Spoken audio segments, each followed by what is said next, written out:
నేను మీ స్వప్న. ఈ వారం ఓజే న్యూస్ కి స్వాగతం. ఇక వార్తలకు వస్తే, జయ జయ హే తెలంగాణ పాట రాసిన డాక్టర్ అందేశ్రీ గారు ఇంక లేరు. 64 సంవత్సరాల వయసులో ఆయన సోమవారం గుండెపోటుతో కన్నుమూసిండ్రు. సిద్దిపేట జిల్లా రేబర్తిలో పుట్టిన అందేశ్రీ చదవనీకి అవకాశం లేకున్నా ఆయన కవితలతో జనాల గుండెల్లో నిలిచిపోయిండ్రు. మరి మన తెలంగాణ పోరాటంలల్లా ఆయన పాటలే స్ఫూర్తినిచ్చినాయి. ఇంకా విషయం తెలిసిన మన ముఖ్యమంత్రి రేవంత్ రెడ్డి తీవ్ర దిగ్భ్రాంతికి గురైండ్రు. ఆయనను గౌరవిస్తూ అంత్యక్రియలు అధికార లాంఛనాలతో చేసిండ్రు.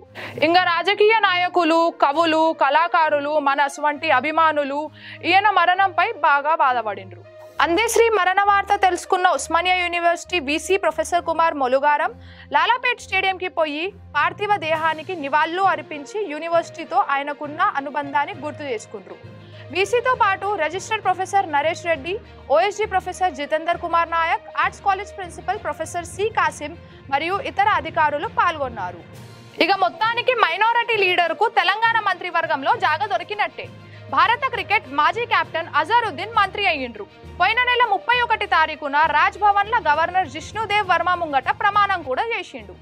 పోయిన మంగళవారం నాడు రేవంత్ సర్కార్ కొత్త మంత్రికి మైనారిటీ సంక్షేమ శాఖ ఇంకా పబ్లిక్ ఎంటర్ప్రైజెస్ శాఖలను బదిలీ చేసిండ్రు. సోమవారం సాయంత్రం ఢిల్లీలోని లాల్ కిలా మెట్రో స్టేషన్ సమీపంలో జరిగిన పేలుడులో కనీసం 9 మంది మరణించిండ్రు. మరో 20 నుంచి 24 మంది గాయపడిండ్రు. ఈ సంఘటనను అన్ని కోణాల్లో విచారిస్తుండ్రు. యూపా కింద ఎఫ్ఐఆర్ నమోదు చేయబడింది. 2025 బీహార్ అసెంబ్లీ ఎన్నికలు 2 దశల్లో జరిగినాయి. నవంబర్ 6 ఇంకా నవంబర్ 11 తారీఖులల్లా మొత్తం 243 సీట్లకు పోలింగ్ జరిగినాయి.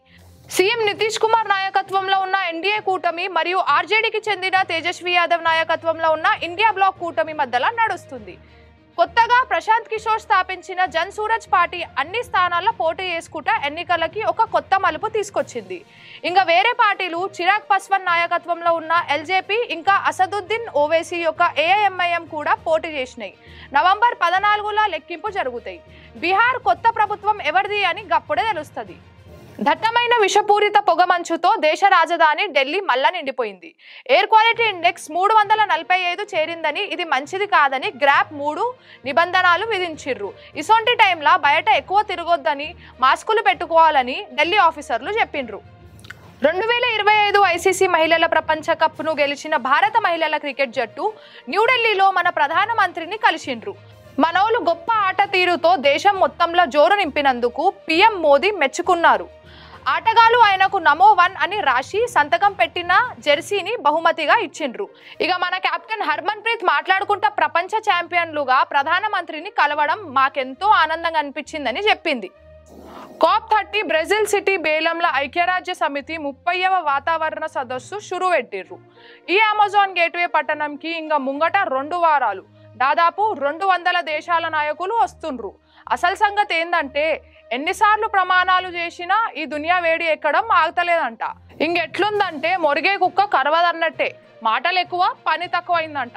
ఇంకేం చేస్తామన్నట్టు అగ్రరాజ్యం అమెరికా కూడా ప్యారిస్ ఒప్పందంకి పక్కకు పోయిందంట. ఇంకా మన భారతదేశం ఈ సీన్లా ఏం పట్టుబడుతుందంటే, పైసలు చక్కగా ఉండాలి, బాధ్యత అందరికీ బరాబర్ ఉండాలి. వాతావరణ మార్పులకు జర్ర అలవాటు పడినందుకు ఇచ్చే పైసలు లోన్ల లెక్క కాకుండా ఉచితంగా ఇవ్వాలని అడుగుతున్నారు అన్నట్టు. ఇంకా ఇవి ఈ వారం వార్తలు. వచ్చే వారం మళ్ళా కలుద్దాం. పోయి వస్తా.